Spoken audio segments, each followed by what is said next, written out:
उत्तर प्रदेश के एक छोटे से गांव रामपुर में चौधरी राम प्रताप का बड़ा नाम था। 40 साल के चौधरी साहब अपनी कड़क मिजाज और दबंग छवि के लिए जाने जाते थे। गांव में उनकी इज्जत, रुतबा और डर सब कुछ था। उनके छोटे भाई राघव अभी 25 साल का था, स्मार्ट, पढ़ा लिखा और शहर में रहकर लौटा था। चौधरी साहब की पत्नी थी शालिनी बो, 27 साल की खूबसूरत लेकिन अकेली और अधूरी औरत थी। उसकी शादी को 5 साल हो चुके थे, लेकिन चौधरी साहब की जिंदगी सिर्फ जमीन, जायदाद और राजनीति तक सीमित थी। एक शाम हवेली के आंगन में राघव बैठा था। शालिनी छत से नीचे आई हरे रंग की साड़ी में लहराती हुई, जैसे कोई ठंडी हवा गांव में बहने लगी हो। राघव ने नजरें उठाकर देखा और कुछ पल के लिए वक्त ठहर गया। वो बोली, क्या देख रहे हो? और शालिनी मुस्कुराई। राघव ने कहा, बस आप पर हरा रंग खूब फपता है। और राघव ने हल्की मुस्कान दी। शालिनी उसकी आंखों में कुछ तलाशने लगी। ये पहली बार था जब किसी मर्द ने उसे इतनी तल्लीनता से देखा था। चौधरी साहब के पास तो कभी उसके लिए वक्त ही नहीं था, लेकिन राघव की नजरों में एक चाहत थी। दोस्तों, इस कहानी में आप अंत तक बने रहिएगा, क्योंकि इसमें आपको बहुत मजा आने वाला है और अंत में एक बहुत अच्छी सीख भी मिलने वाली है। दोस्तों, आप लोग मेरे अपने लोग हैं, मेरे देश के लोग हैं। मेरी आपसे बस यही विनती है कि अगर आपने अभी तक चैनल को सब्सक्राइब नहीं किया है तो कृपया कर दीजिए, और वीडियो को भी एक लाइक करके कमेंट में जय हिंद लिख दीजिए। जो लोग मुझे अपना मानते हैं वह लोग तो कृपया मेरे लिए इतना कर ही दें। शालिनी ने पहले कभी महसूस नहीं की थी। धीरे धीरे ये बातचीत लंबी होने लगी। हवेली में जब सब सो जाते तो राघव और शालिनी आंगन में बैठकर फिजूल की बातें करते रहते। कभी पुरानी कहानियों, कभी गांव की बातें और कभी ऐसी बातें जिनका कोई मतलब नहीं, लेकिन फिर भी वो सुहानी लगती थी। एक दिन शालिनी तुलसी के पास पानी डाल रही थी। तभी राघव पास आया और मजाक में बोला, भाभी, कोई तो मंत्र पढ़ लो जिससे आदमी आपकी तरफ खींचता चला आए। शालिनी हंसदी और बोली, जरूरत ही क्या है, जो खींचना चाहे वो खुद ही आ जाएगा। राघव चुपचाप उसकी आंखों में झांकता रहा। कुछ था वहां, जैसे एकन कहां इशारा, जैसे पहला छुपा एहसास। एक रात जब सब सो चुके थे, शालिनी आंगन में अकेली खड़ी थी और हल्की बारिश हो रही थी। तभी राघव छत से नीचे उतरा और उसके पास आया। राघव ने पूछा, बारिश पसंद है आपको? वह बोली, हां बहुत, पर अकेले भीगने का मजा नहीं आता। शालिनी की आवाज में हल्की शरारत थी। तभी राघव थोड़ा पास आया और उसके कंधे पर गिरती बारिश की बूंदें हल्के हल्के साड़ी को गीला कर रही थीं। राघव ने उसकी भीगी जुल्फों को देखा और धीरे से कहा, तो फिर साथ भीगने दे। शालिनी ने उसकी ओर देखा और एक पल के लिए सांसें तेज हो गई। बारिश तेज हो रही थी। हवेली के आंगन में टप टप गिरती बूंदों की आवाज के सिवा कुछ सुनाई नहीं दे रहा था। शालिनी की साड़ी भीग चुकी थी और हल्की ठंड से उसकी सांसें और भी गहरी हो गई थीं। राघव ने धीरे से उसकी तरफ एक कदम बढ़ाया और बोला, साथ भीगने दे।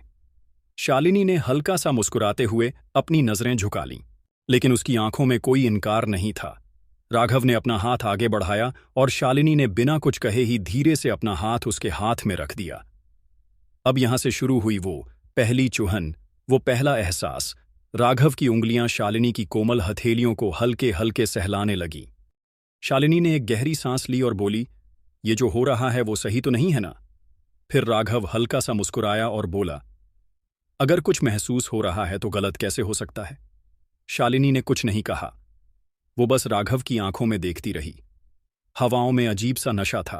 बारिश और तेज हो गई थी। उसकी साड़ी भीग चुकी थी और भीगे कपड़े उसकी खूबसूरती को और निखार रहे थे। राघव ने हल्के से उसकी कलाई पकड़ी और धीरे से खींच लिया। शालिनी सीधे उसके सीने से लग गई। राघव उसकी आवाज धीमी पड़ गई थी। राघव ने उसके गीले चेहरे पर अपना हाथ फेरा और बोला, आप बहुत खूबसूरत हैं भाभी, आपको पता भी है। शालिनी का दिल तेजी से धड़कने लगा। उसने धीरे से अपना चेहरा राघव की छाती में छुपा लिया। राघव की उंगलियां शालिनी की कमर पर हल्के से फिसली। दोनों की सांसें अब एक दूसरे में घुलने लगी थीं। रात गहरी हो चुकी थी।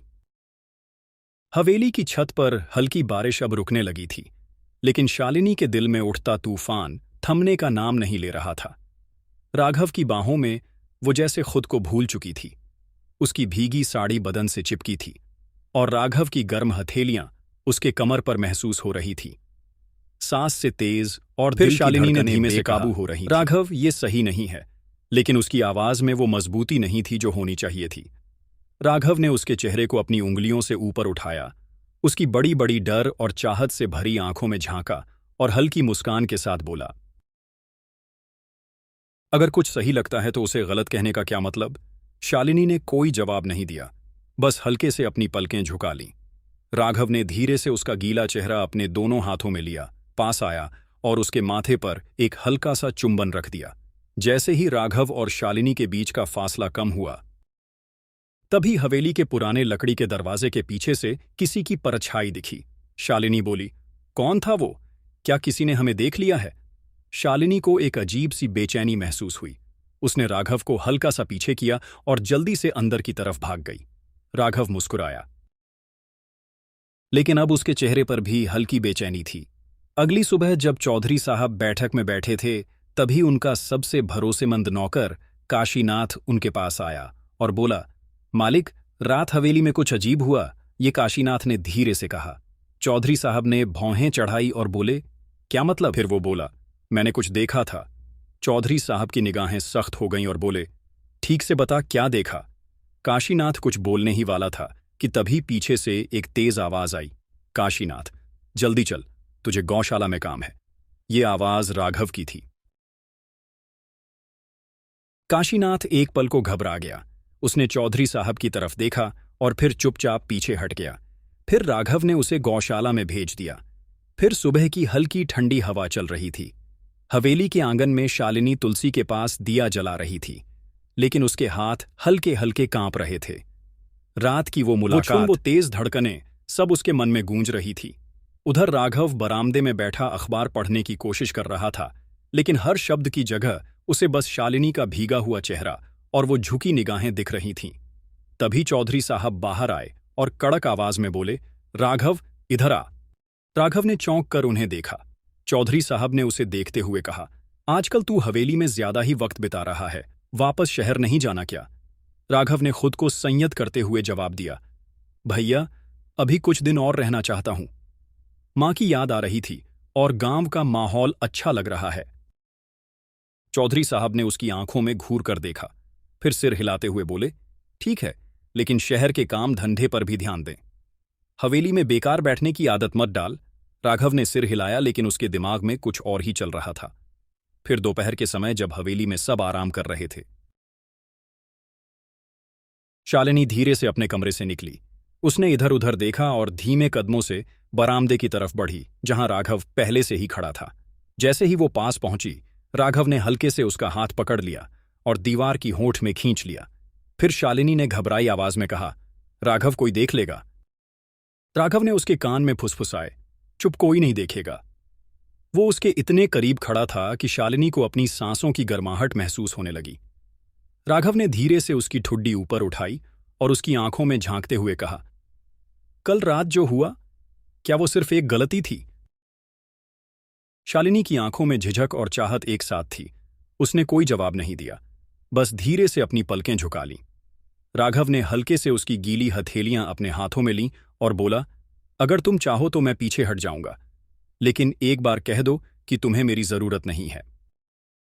शालिनी की सांसें तेज हो गईं और उसने धीरे से अपने कांपते होंठ खोले और कहा, मैं नहीं जानती ये सही है या गलत, बस इतना जानती हूं कि जब तुम पास होते हो तो मुझे सब सही लगने लगता है। राघव के चेहरे पर एक हल्की मुस्कान आ गई। उसने शालिनी की कमर के पास हाथ रखा और धीरे से उसे अपने करीब खींच लिया। किसी ने दरवाजे की ओर से यह सब देख लिया था। इधर शालिनी की पलकें अब भी झुकी थीं, लेकिन तभी अचानक बरामदे के कोने से किसी के चलने की आहट आई। दोनों ने जल्दी से खुद को संभालना और अलग हो गए। कौन था वहां? राघव ने धीरे से पूछा। शालिनी की धड़कनें और तेज हो गई थीं। बरामदे में अचानक हुई आहट से शालिनी का दिल जोर से धड़कने लगा। राघव ने तुरंत उसकी कमर से हाथ हटाया और दरवाजे की ओट की तरफ देखने लगा। कौन है वहां? उसकी आवाज में हल्की सख्ती थी। कुछ पल तक कोई जवाब नहीं आया। हवेली में गहरा सन्नाटा था। शालिनी ने भी सांसम रोके दरवाजे की ओर देखा। फिर अचानक काशीनाथ सामने आ गया। छोटे मालिक, आप यहां? उसने झिझकते हुए कहा। लेकिन उसकी आंखों में सवाल और संदेह दोनों थे। शालिनी ने घबराकर अपने बालों की लटें ठीक की और झुककर तुलसी में पानी डालने लगी, जैसे कुछ हुआ ही न हो। तो यहां क्या कर रहा है? राघव ने उसकी आंखों में झांकते हुए पूछा। काशीनाथ ने इधर उधर नजरें घुमाई और धीमे से बोला, कुछ नहीं मालिक, बस हवेली का दरवाजा ठीक कर रहा था। लेकिन उसके चेहरे पर कुछ था जो राघव को खटक गया। शालिनी को लगा कि अब कुछ गड़बड़ हो सकती है। उसने जल्दी से कहा, काशीनाथ, जरा जाकर देख तो चौधरी साहब को चाय मिली या नहीं। काशीनाथ ने सिर झुकाया और वहां से चला गया। काशीनाथ के जाने के बाद शालिनी ने तुरंत राघव की तरफ देखा। अब हमें थोड़ा संभल कर रहना होगा, कोई भी हमें देख सकता है। फिर राघव ने उसकी तरफ बढ़ते हुए कहा, तुम कह दो, अगर तुम ये सब बंद करना चाहती हो तो मैं पीछे हट जाऊंगा। शालिनी ने उसकी आंखों में देखा तो उसकी आंखों में मोहब्बत भी थी और डर भी। फिर मैं नहीं चाहती थी तुम मुझसे दूर जाओ। लेकिन राघव ने उसकी बात पूरी होने से पहले ही धीरे से उसके होठों पर अपनी उंगली रख दी और बोला, लेकिन कुछ नहीं, बस हम। और यह एहसास उसने धीमे से कहा और शालिनी को करीब खींच लिया। उधर काशीनाथ सीधा चौधरी साहब के पास पहुंचा और बोला, चौधरी साहब ने मालें चढ़ाते हुए उसकी तरफ एक बात बतानी थी। बोल, क्या हुआ? काशीनाथ कुछ कहने ही वाला था कि अचानक पीछे से किसी ने उसका कंधा दबाया। वो राघव था। काशीनाथ तुरंत चुप हो गया। राघव ने हल्की मुस्कान के साथ कहा, काशीनाथ, इधर तुझसे जरूरी काम था। अब काशीनाथ की आंखों में घबराहट थी। इस बार फिर से राघव ने उसे किसी और काम में लगा दिया, लेकिन वह समझ चुका था कि काशीनाथ चौधरी साहब को बात जरूर देगा। इसलिए राघव ने सोचा कि जो काम वो करना चाहता है उसे जल्द से जल्द कर लिया जाए। फिर रात के अंधेरे में हवेली एक रहस्यमयी साईं की तरह लग रही थी। बारिश की हल्की बूंदें अब भी टीन की छत पर गिर रही थी। शालिनी अपने कमरे में अकेली बैठी थी, लेकिन उसका मन बेचैन था। राघव की बातों की गूंज जब भी उसके दिल में उठ रही थी। वो बार बार अपनी साड़ी की सिलवटें ठीक कर रही थी, लेकिन उसकी उंगलियां भी कांप रही थीं। राघव का स्पर्श, उसकी आंखों की गहराई और वो धीमी फुसफुसाहटें, ये सब कुछ उसे अपनी तरफ खींच रहा था। तभी अचानक दरवाजे पर हल्की दस्तक हुई तो शालिनी की धड़कनें तेज हो गईं। उसने धीरे से दरवाजा खोला तो सामने राघव खड़ा था। उसने घबराई हुई आवाज में कहा, राघव, कोई देख लेगा हमें। राघव हल्के से मुस्कुराया और धीरे से अंदर आ गया और बोला, इस बारिश में तुम्हें अकेले छोड़ दूं, ये मुझसे नहीं होगा। शालिनी ने पीछे हटना चाहा, लेकिन राघव ने धीरे से उसकी कलाई पकड़ ली और बोला, जब से तुम्हें देखा है कुछ भी सही नहीं लग रहा। शालिनी ने आंखें झुका लीं और उसकी सांसें तेज हो गई थीं। राघव ने उसकी ठुड्डी हल्के से ऊपर उठाई और धीरे से फुसफुसाया, क्या तुम्हें भी ऐसा ही लगता है? शालिनी ने कोई जवाब नहीं दिया, लेकिन उसकी आंखों में जो था वो शब्दों से कहीं ज्यादा साफ था। फिर राघव ने धीरे से उसकी हथेलियां अपने हाथों में लीं। अब उसकी उंगलियां शालिनी की उंगलियों से खेल रही थीं। बारिश की ठंडी हवा खिड़की से अंदर आ रही थी, लेकिन कमरे का माहौल गर्म हो चुका था।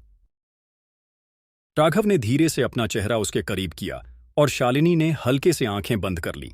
शालिनी, राघव ने धीरे से उसका नाम पुकारा और उसकी उंगलियां उसकी कमर पर आ टिकी। शालिनी ने हल्की सहरन महसूस की, लेकिन उसने राघव को रोका नहीं। फिर उसने कहा, तुम्हें छूने का एहसास जैसे कोई बरसों पुरानी प्यास बूझ रही हो। राघव की आवाज धीमी थी, लेकिन उसके शब्दों में एक अजीब सी गहराई थी। शालिनी ने धीरे से उसकी छाती पर हाथ रखा और बोली, राघव। फिर राघव, ये रास्ता आसान नहीं है। मैंने आसान रास्तों से कभी मोहब्बत की ही नहीं। जब दोनों की सांसें करीब आ रही थीं, तभी अचानक हवेली के किसी कोने से कुछ गिरने की आवाज आई। शालिनी झटके से पीछे हटी और राघव ने तुरंत खिड़की की तरफ देखा। हर बार ये नौकर इनके बीच में दीवार बन रहा था। कुछ हरकत कर देता था, लेकिन राघव भी पूरा खिलाड़ी था। शालिनी घबरा गई और तुरंत राघव से अलग हो गई और बोली, कोई जाग तो नहीं रहा? राघव ने खिड़की से बाहर झांका, लेकिन अंधेरा था। तभी शायद कोई परछाई हिली थी। इससे पहले कि दोनों कुछ समझ पाते, कमरे का दरवाजा जोर से खुला और सामने चौधरी साहब खड़े थे। उनकी आंखों में गुस्सा था और पीछे काशीनाथ खड़ा था, जो शायद सब देख चुका था। शालिनी, चौधरी साहब की आवाज गूंजी, ये क्या हो रहा है? शालिनी का चेहरा सफेद पड़ गया। राघव ने एक गहरी सांस ली और कुछ कहने ही वाला था कि चौधरी साहब ने अपना गुस्सा राघव पर उड़ा दिया और बोले, तू हमारे घर में रहकर हमारी इस पर दाग लगाने चला है। राघव ने खुद को संभाले हुए कहा, भैया बात को गलत मत समझिए। लेकिन चौधरी साहब अब आग बबूला हो चुके थे। उन्होंने गुस्से से शालिनी की तरफ देखा, और तू घर की बहू बनकर घर की लाज रखनी थी तुझे, लेकिन तू तो। शालिनी ने घबराकर कहा, ऐसा कुछ नहीं है, आप गलत समझ रहे हैं। तभी चौधरी साहब ने गुस्से में एक सच बोल दिया। वो बोले, तेरी क्या औकात है राघव, तू तो बस एक नौकर का बेटा है और अब हवेली का वारिस बनने के सपने देख रहा है। राघव के चेहरे पर हल्की मुस्कान आई, लेकिन उसकी आंखों में एक गहरी चोट दिखी। क्या कहा आपने? उसने धीरे से पूछा। चौधरी साहब ने ठहाका मारकर कहा, हां, तू सिर्फ मेरे पिता का पाला हुआ अनाथ बच्चा था, मेरे नौकर का बेटा था, जिसे हमने पाल पोसकर बड़ा किया, और अब तू हमारी ही बहू पर डोरे डाल रहा है। ये सुनकर शालिनी हैरान रह गई। अगर यहां तक आपको कहानी पसंद आ रही है, राघव ने अपने हाथ से एक लाइक कर दीजिए। उसकी आंखों में एक अजीब सी आग जल रही थी। अब समझ आया कि आप मुझे हमेशा नीचा क्यों दिखाते थे भैया। फिर उसने धीरे से कहा, लेकिन ये मत भूलिए कि इस हवेली की देखभाल मैंने भी की है, और जहां तक सवाल शालिनी का है तो मैं उससे मोहब्बत करता हूं। चौधरी साहब ने गुस्से से शालिनी की ओर देखा और बोले, अगर तुझे इस घर में रहना है तो आज से राघव से कोई नाता नहीं रहेगा। शालिनी की आंखों में आंसू थे और उसने धीरे से राघव की तरफ देखा। राघव ने उसके आंसू देखकर गहरी सांस ली और कहा, शालिनी, फैसला तुम्हें करना है और मेरी मोहब्बत सच्ची है, लेकिन मैं तुम्हें जबरदस्ती इस रिश्ते में नहीं रखूंगा। अब शालिनी करवटें बदल रही थीं। राघव की बातें, उसका स्पर्श, उसकी मोहब्बत, सब कुछ उसके जहन में गूंज रहा था। वो सोच रही थी क्या सच में सब खत्म हो गया, क्योंकि चौधरी साहब ने उसे साफ शब्दों में समझा दिया था, अगर इस घर की इज्जत रखनी है तो दोबारा उसका नाम जुबान पर मत लाना। लेकिन दिल किसी हुक्म का गुलाम नहीं होता। सुबह होते ही हवेली में सब कुछ वैसा ही था। चौधरी साहब अपने काम में लगे थे और घर के बाकी लोग हमेशा की तरह व्यस्त थे, लेकिन शालिनी के अंदर कुछ बदल चुका था। वो सोच रही थी, मैंने हमेशा इस घर की इज्जत के बारे में सोचा, लेकिन क्या किसी ने मेरे दिल की सुनी? उसका दिल एक ही तरफ खींच रहा था। दिन ढलते ही शालिनी ने रात के अंधेरे में जब हवेली सो रही थी, तब एक छाया धीरे धीरे पिछले दरवाजे की ओर बढ़ रही थी। वो शालिनी थी। उसकी सांसें तेज हो रही थीं। दिल जोर जोर से धड़क रहा था, लेकिन उसके कदम नहीं रुके। गांव के बाहर एक छोटी सी झोंपड़ी में राघव बैठा था। उसकी आंखों में अब भी वही गुस्सा था, लेकिन अब उसके इरादे और मजबूत हो चुके थे। तभी दरवाजे पर हल्की दस्तक हुई। राघव ने चौंक कर दरवाजा खोला और सामने शालिनी खड़ी थी। भीगी आंखें, तेज सांसें और होंठों पर कंपन, लेकिन इरादों में अब कोई झिझक नहीं थी। राघव हैरानी से उसे देखता रह गया। शालिनी ने कुछ नहीं कहा, बस एक कदम आगे बढ़ाया और राघव के गले लग गई। राघव ने कसकर उसे पकड़ लिया। अब न हवेली की दीवारें थीं और न चौधरी साहब के फरमान, बस मोहब्बत थी। राघव और शालिनी एक दूसरे की बाहों में थे। पहली बार ऐसा हुआ था कि शालिनी ने समाज, रिश्तों और डर से ऊपर उठकर सिर्फ अपने दिल की सुनी थी। राघव ने धीरे से उसके चेहरे को छुआ और बोला, तुम सच में आ गई। शालिनी की आंखों में आंसू थे, लेकिन उनमें पछतावे की जगह जुनून था, और वो बोली, मैंने बहुत सोचा राघव, और मुझे एहसास हुआ कि मैं अपने दिल के खिलाफ ज्यादा दिन नहीं जा सकती। राघव हल्के से मुस्कुराया, लेकिन उसकी आंखों में अब भी एक सवाल था। इधर सुबह होते ही हवेली में हड़कंप मच गया। शालिनी के कमरे का दरवाजा खुला था, लेकिन अंदर कोई नहीं था। बहू कहाँ गई? नौकर चाकर भागते हुए अंदर आए। चौधरी साहब ने गुस्से में कमरे की तरफ देखा, फिर काशीनाथ से बोले, शालिनी अगर इस घर में नहीं है तो इसका मतलब साफ है, वो राघव के पास गई है। अब पूरा गांव इस खबर से गूंज उठा। राघव और शालिनी गांव के बाहर एक पुराने मंदिर में छुपे थे। शालिनी ने राघव का हाथ थामा और बोली, हम यहां कब तक छुपते रहेंगे? राघव ने गहरी सांस ली और बोला, जब तक मैं इतना मजबूत नहीं हो जाता कि इस दुनिया के सामने खड़ा हो सकूं। शालिनी ने कहा, मैं तुम्हारे साथ हूं राघव, चाहे कुछ भी हो जाए। अब ये सिर्फ मोहब्बत नहीं बल्कि बगावत बन चुकी थी।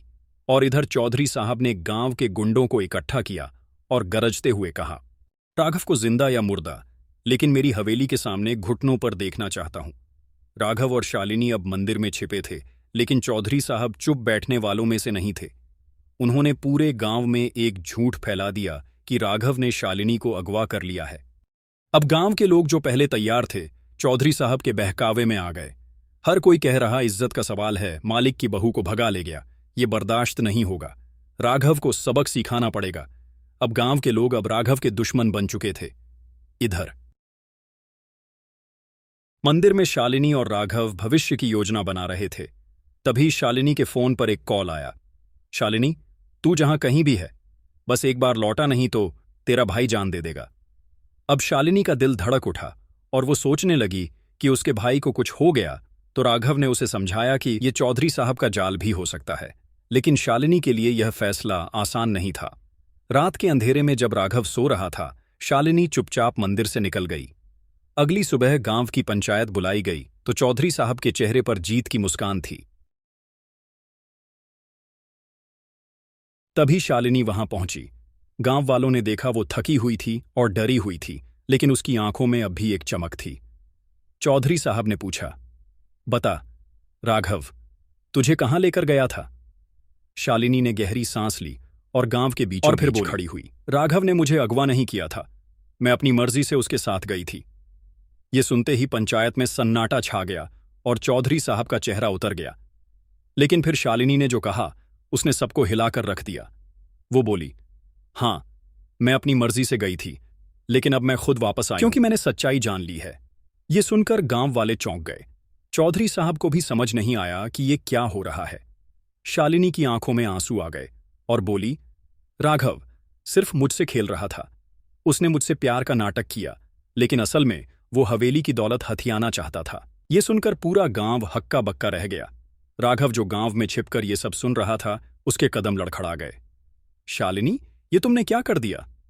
फिर चौधरी अपनी पत्नी शालिनी को लेकर हवेली चला गया। और जब उस रात जब शालिनी हवेली लौटी तो चौधरी ने अपनी मूंछों पर ताव दिया और कहा, राघव को हमेशा के लिए खत्म करना होगा, उसे अब इस धरती से मिटा देना होगा। शालिनी के चेहरे पर कोई भाव नहीं था और फिर वो बोला, तुम बस उसे हवेली तक ले आओ, बाकी काम मेरे आदमी कर देंगे। फिर शालिनी ने अगले दिन एक नौकर के हाथ राघव को संदेश भेजा, अगर तुम मुझसे आखिरी बार मिलना चाहते हो तो रात को पुरानी वाली जगह के पास आ जाना। राघव को समझ नहीं आया कि अचानक ये बदलाव क्यों, लेकिन दिल ने कहा शायद शालिनी को अपनी गलती का एहसास हो गया हो। रात को राघव जैसे ही उसकी बताई जगह के पास पहुंचा तो वह शालिनी पहले से खड़ी थी। उसके चेहरे पर एक अजीब सी ठंडक थी। राघव ने राहत भरी सांस ली और बोला, मैं जानता था कि तुम आओगी। राघव अब भी सदमे में था। फिर राघव ने गुस्से से उसकी आंखों में देखा और पूछा, क्यों किया तुमने ये सब, और तुमने गांव वालों के सामने मुझे गलत साबित कर दिया? शालिनी ठंडी निगाहों से उसे देखती रही, फिर धीरे से मुस्कुराई, क्योंकि तुम एक नौकर के बेटे हो राघव। मैं नहीं चाहती थी कि मेरी जिंदगी किसी ऐसे इंसान के साथ कटे जो सिर्फ सपने देख सकता है, उन्हें पूरा नहीं कर सकता। राघव को मानो किसी ने जोर का तमाचा मारा हो। तो फिर वो सब क्या था? जब तुम मुझसे लिपटती थी, जब तुम मेरे पास आती थी, जब तुम मेरे साथ रहने की कस्में खाती थी, क्या वो सब झूठ था?